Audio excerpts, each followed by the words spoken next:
Sí, ojalá, todo depende de lo que diga, pues, ahí en Hello? la corte. Can you hear me? Yes, ma'am. Hi, how are you? Well, I wish I could say I'm better, but I'm not. How are you feeling right now? Kind of hopeless. I don't know if anybody, I guess, I don't know if my family knows that I'm in here, and I don't know how my kids are doing. And I don't really want to believe that my husband is no longer with us, and that he can see. You have kids? How many kids do you have? I have 4. 4. How old are they? My daughter Kathleen is 17. My son Damon is 16. I have a 14-year-old Alexander and a 13-year-old Edward. What?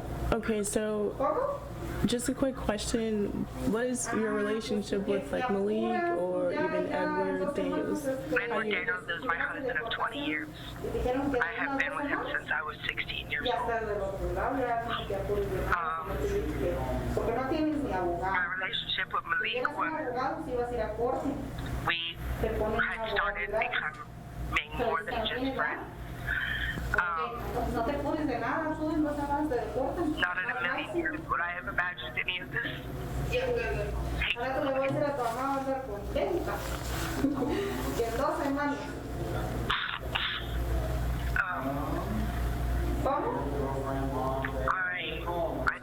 I have memory issues, so I don't have anybody's number to contact anybody to let them know that I'm here or what's going on. I don't know if my children know if their father has passed away or not. I don't know how they're dealing with it. I don't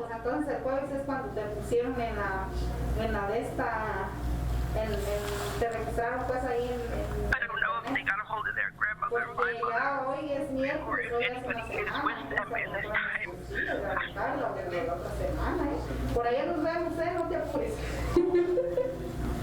Do you remember what happened that day on Monday? Yes, I do. I remember every bit of it. I had been staying in our van. Me and my husband of 20 years had been having some marital issues. The way he spoke to me, I didn't like the way he spoke to me. So I decided, which that was my apartment under my name, that he could stay there and live there and, like, help up so that he can go out on his own. And that day, Malik had taken me for lunch, and he had called because he needed me to bring him somewhere, and I said, that's fine. And, he was black, and then he referred to him as the N-word. Like, if you're going to have that N-word with you, I'm just going to start crying. And I said, we're all adults here. And I said, there's no need to have arguments and everything. I said, I'll bring you wherever you need to go. I said, but if I have to go drop them off, it's going to make you late. And I don't want to make you late. So I went ahead and I just, on my way over to my house, my daughter called me because I guess he had started an argument with her. And so I said, I'll park in the back so that way it doesn't, agitate your dad and we don't have to have any issues. But she was climbing out her window when her dad opened up the door and seen that me and Malik were out in the back. Then it was my son David and one of his close friends and my daughter. They were in the van with me. We were sitting there waiting for their father to come. He got in the car and he just started throwing around the N-word, and Malik asked him nicely, could you please not talk to me like that, don't talk to me like that, and he was like, fine, I'll just get out of the car, and he got out of the car, looking at him, talking to him, while I was trying to put the car in park, and then he really thinks that it was ringing, my kids were screaming,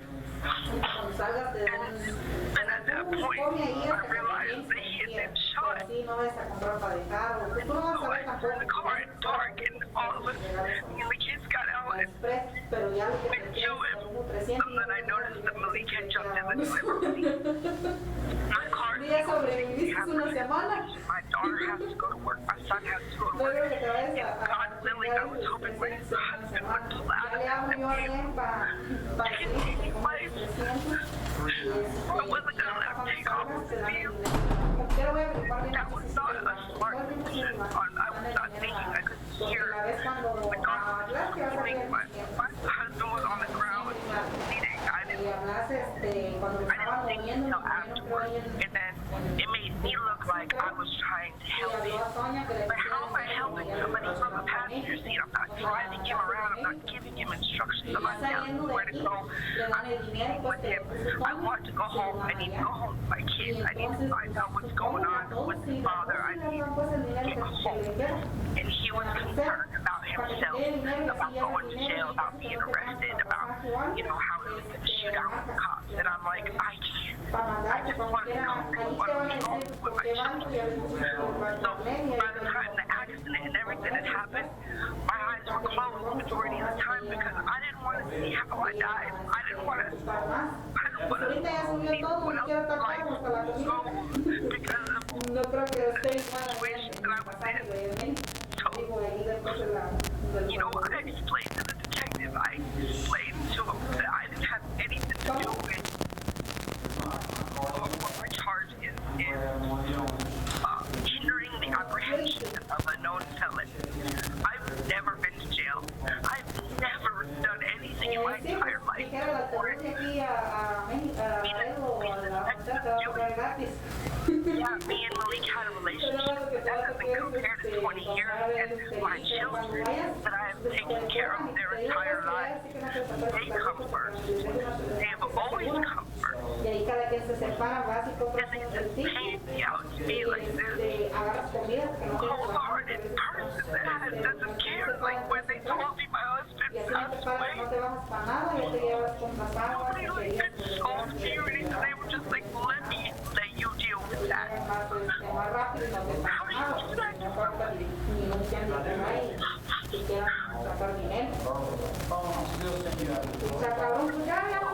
Nobody would give me any information until I got to the police station.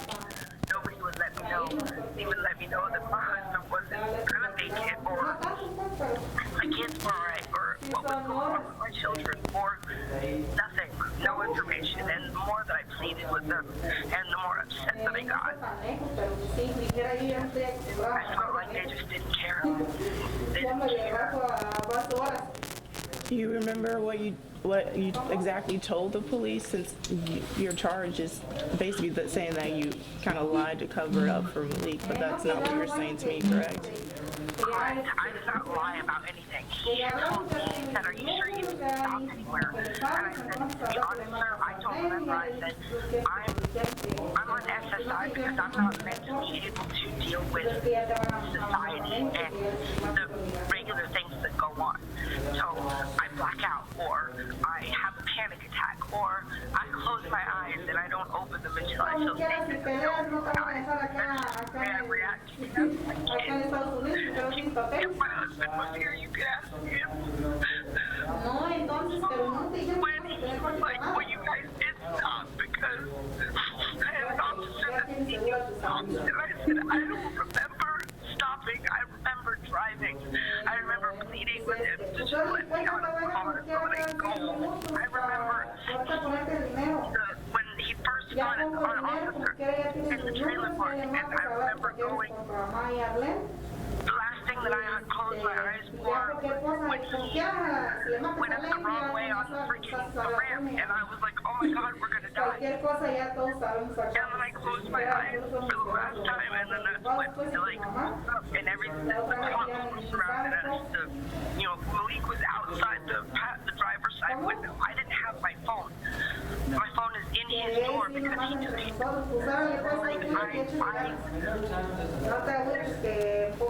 I told them everything that I knew, and it wasn't good enough, and it just didn't meet up with what they wanted to hear, so they made it into what they wanted. It really pissed him off because I said, he's like, well, cops can't do that. And I said, well, yes, sir, cops can.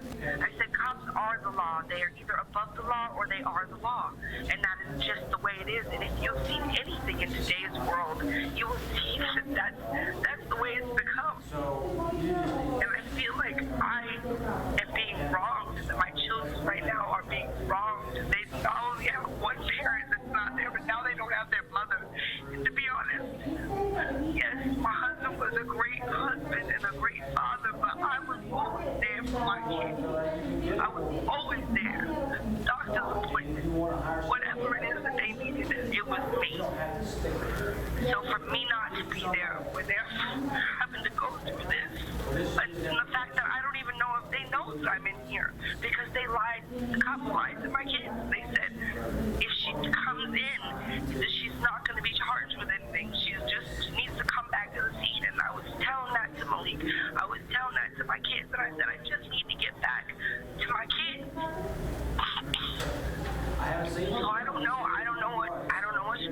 mean, a PI is the closest thing So get your car, take care to of a record that I have. I don't know who to call. I don't know who to contact. I don't know what I'm supposed to do. I don't. You don't have to talk to me. Anything to call me. I don't know what I'm supposed to do. So how did you, after you got, like Malik, I guess, took you and you guys fled, and where did you guys ended up at? Like, were you still able to come back home, or did the cops take No, you? they automatically took me in. They automatically took me to the police station. They didn't let me see my kids. They didn't let me explain anything to them. They already had it set in their minds that I was helping him try to get away. When I would understand if I was driving the vehicle and I was making all the decisions and I was making all of those moves, yes, sure, put the blame on me, but I did not. I sat in that vehicle with my seatbelt on as a passenger, fearing for my life, fearing for whether or not he was going to not consider the fact that we were in a relationship or that we were seeing each other and, you know, turn the gun on me or, you know, what was next. I didn't know because I've never been in anything like this before. I've never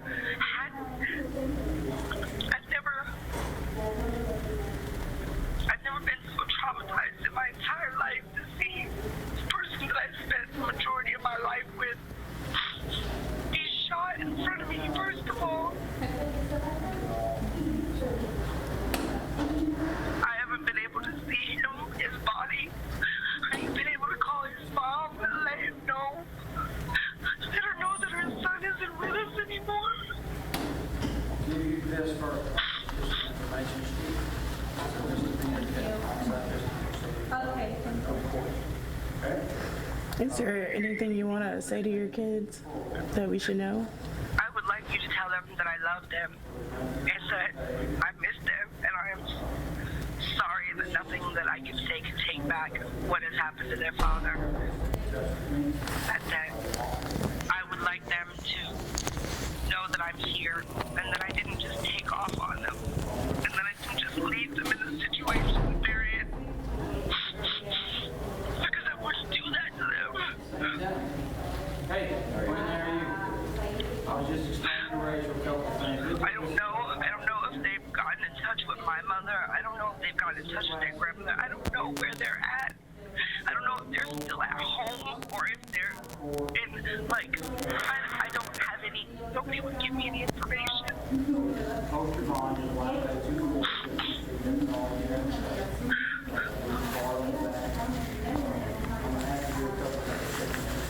Do you feel like now that after everything that's happened and like having Malik as a friend, do you feel like, oh, that was worth it in the end? No, I don't. I don't at all. It's not. Nobody's life is worth it. Any of this. Nobody. No.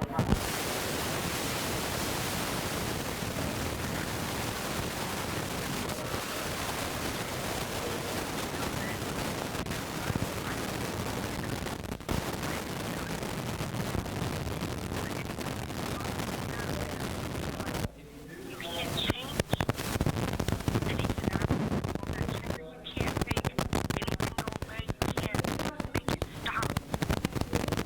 It's a decision you cannot take back.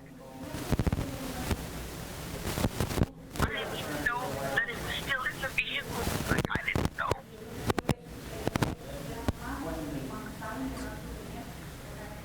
That's all yours.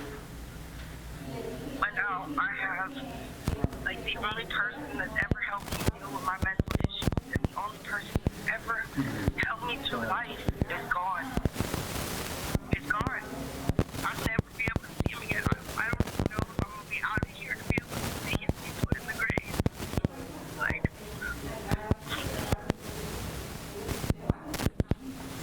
20 years doesn't compare to 2 weeks or a month. You know, it doesn't compare to anything.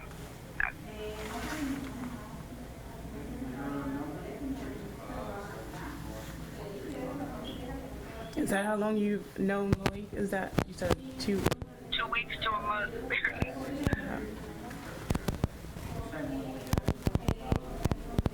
And your husband knew about him, but he just didn't like him. Yeah, like we were having, like I said, we had gotten married in December after being with each other for 20 years, in 2020. And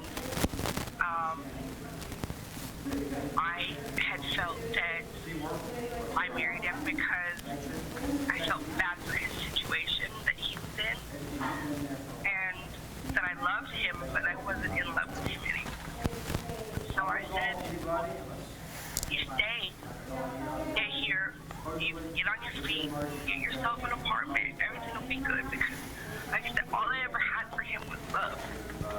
No matter how much shit he's talked or whatever the issue was, I always loved him. So for this to take place, Decide not to, we're gonna play out.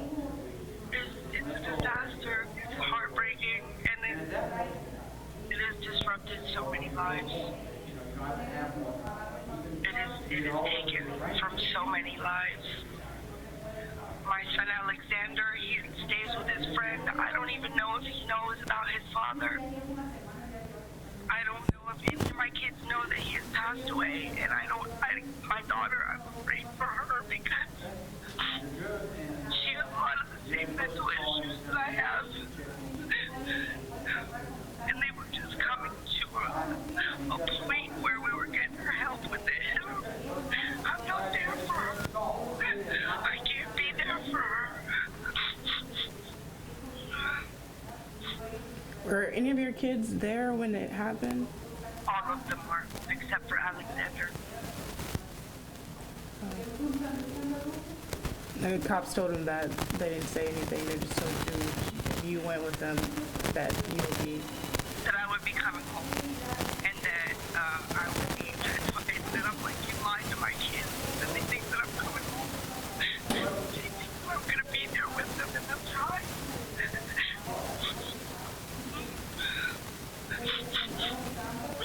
I don't know. I gotta go either way with the police officers, because you have your good ones and then you have your ones who just want to make a name for themselves based on what's going on. And I don't really feel like this officer that I spoke to, or detective, or whoever the hell he was, gave two craps about anything that had to do with my kids or the situation. He just wanted to make it out and seem like I was helping Malik get away. And that's that. Like, he just didn't want to, like, I told them, I think I was in there, and I said, either let me go or put me, or charge me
nobody has given me any information. They just let me sleep in my cell and tell me when I need to take a shower. That's about it. You know, I explained that I don't know if my family knows I'm in here. Nobody cares. They don't care. It's not their problem. It's not their business. So I guess I'm just here. So my family figures out that I'm in jail, and I don't.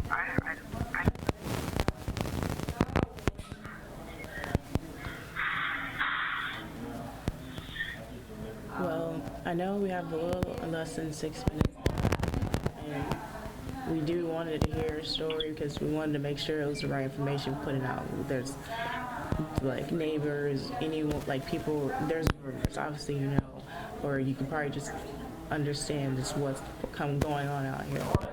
We just wanted to make sure that you had a chance to talk, and really appreciate you talking to us because we would have not known this side of the story unless you would have spoke.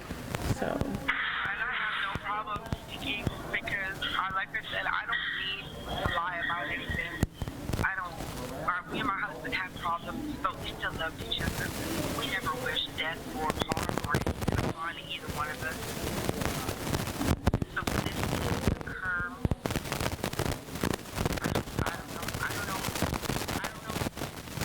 I will look for guidance, have people, I guess, write me. My kids write me. If you could let my kids know that I'm here, then they can get in touch with their family members and let them know that I'm here, because my mother calls me once a week and I don't have my phone because it's in the car. The officers wouldn't retrieve it. I don't even know where my car is located to have my kids, if they do contact me, to go get the phone, to get the numbers, to contact their family members. I feel like I have no way out. And that's scary for me because, you know, with the mental issues that I already have, it's hard. That's why they have me in this turtle suit, because, you know, with everything that I've dealt with, they're afraid that I might try to take my life.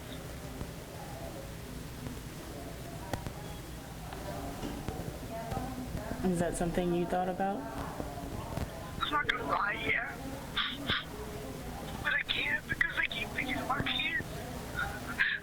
It's not fair to them.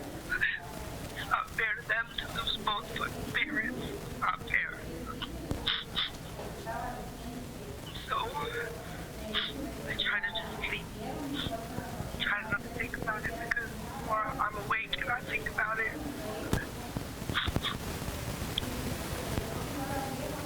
the harder it is for me to get through each day. I know it's only been 2 days, but it feels like forever.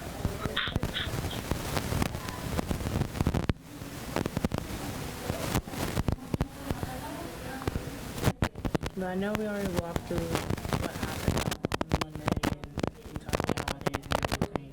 Is there anything else you remember, or like why the motives, and that motives? Did you know that Malik owned a gun? Yeah, but in my recollection, it was low, because we had tried earlier that day to go and pawn this gun, because he had just lost his job. And you can't bring a firearm into a pawn shop or any business loaded. And so when we brought it in,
divert them from trying to find me. So, my phone died again, and then Malik took it, and that's when I wasn't able. Wasn't able to talk to anybody, and I explained to him that they're going to charge me with accessory, with helping you try to get away, and I said I can't go to jail. I said I have kids that depend on me. I said I need to give back to my children, and we were leaving the I was going to say it was a trailer park, and that's when the whole pursuance it started, because he stopped the vehicle, and there was like 6 officers in front of us with guns, and they said, put your hands in the air. My hands were in the air. The detective said, well, why didn't you jump out? And I said, are you kidding me? You have guns facing me. I said, I'm not going to jump out of a car when you're telling me to hold still and put my hands in the air. You think I'm stupid? One of you can shoot at me. I don't want to die. I didn't want to die in the first place. So, I said I kept my hands in the air, and then that's when Malik, he took off. Like he kept his hands in the air, but he put the car in reverse and then tried to get away from them, and that's when the whole chase entailed. And I just kept my eyes closed. I don't want to see it. There had been already enough. I just wanted it to be over with. I wanted to be home with my kids. I wanted to make sure they were okay. My youngest, Edwin, he didn't even know anything. He came out afterwards to find his dad on the ground. The stupidest thing I could have possibly done was jump back in that vehicle. At the time, I wasn't thinking. I was thinking I'm going to need the vehicle for my kids and for their father to be able to get back and forth to the hospital, because I did not think that he was going to die. I did not think that was going to be the last time that I would see him.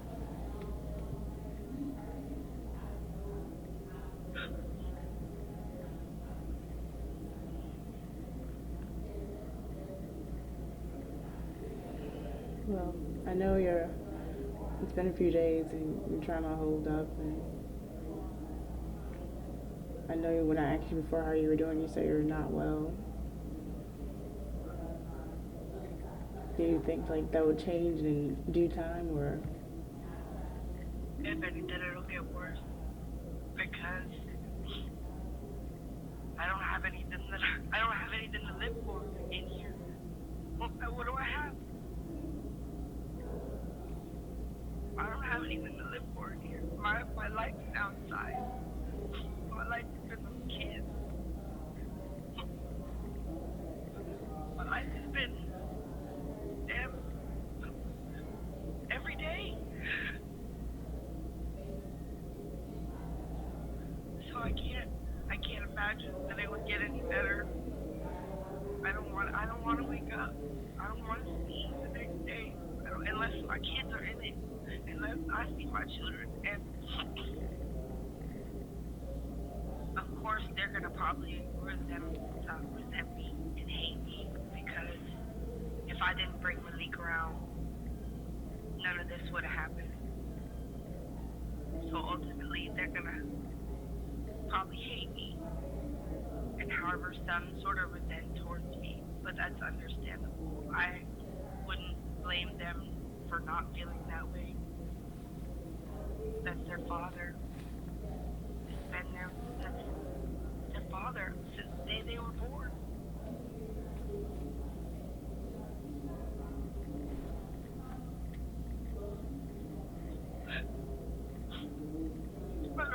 I don't know how to get in touch with anybody outside of jail. I've never been in jail before, so I don't know how it all works. I know that I can't afford an attorney, and as long as it's going to take them to show me how to fill out this paper, who knows when I'll get an attorney, if I'll get an attorney. My mother, like I said, her name is Kelly Green. She probably doesn't even know that I'm in here. My grandmother died the day before my husband died.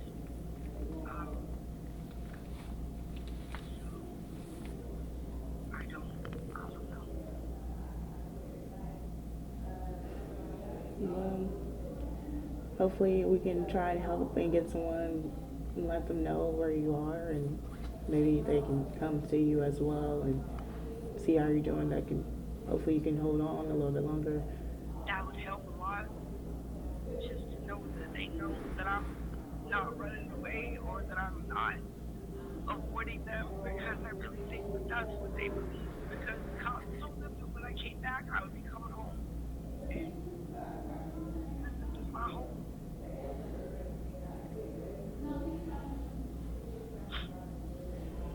Well, is there anything else you want to mention or say? Just that I'm sorry. You gotta be more careful about the people you bring into your lives.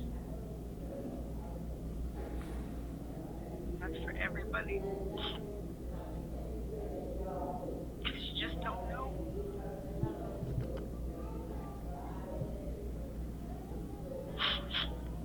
And where exactly did you meet Malik at? I met him on Meet Me. Like, I want to say about, like, we didn't meet me until about 2 or 3 weeks ago. But, like, we were talking on Meet Me for a couple of months. But, like I said, us being, like, seeing each other and actually going and doing stuff together wasn't until about 2 or 3 weeks prior to any of this happening. Okay. Alrighty. Well, I think we have enough, and we can try and let people know. And like I said, thank you so much. We appreciate you being able to tell your story and let us know, and then also let. No, thank you for listening and wanting to know my side of the